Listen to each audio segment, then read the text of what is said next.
Toxic মানুষরা সবসময় নিজের কথা বলতে চায়। অন্যের আবেগ বা অনুভূতিকে তারা খুব একটা গুরুত্ব দেয় না। নিজের আবেগ অনুভূতিকে প্রকাশ করতে পারলেই তারা বাঁচে।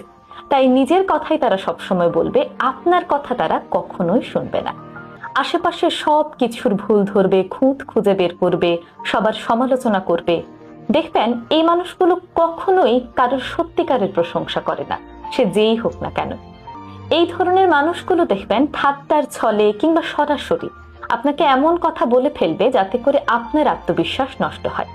আপনি ভালো কোনো কাজ করলেও এরা প্রশংসা তো দূরে থাক, বরং সেই কাজের সমালোচনা করে আপনাকে প্রশ্ন করতে বাধ্য করবে, আসলেই কি আপনি এতটা খারাপ, কিংবা আসলেই কি আপনি কখনোই সফল হতে পারবেন না।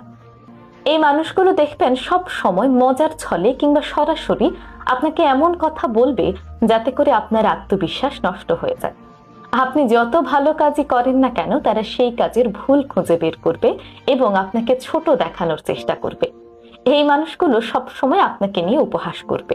এরা সব সময় নিজেকে ভিকটিম বানায়। এদের চোখে বাকি সবাই দোষী, কিন্তু নিজের দোষ এরা কখনোই স্বীকার করে না, বরং নিজের দোষ অন্যের ওপর চাপিয়ে দেয়। টক্সিক মানুষজনের সাথে থাকলে আপনি মানসিকভাবে ক্লান্ত, ভারাক্রান্ত অনুভব করবেন। আপনার মধ্য থেকে পজিটিভিটি চলে যাবে, একটি নেগেটিভ ভাইব আপনি অনুভব করবেন। এটি হলো সবচেয়ে বড় সতর্ক সংকেত।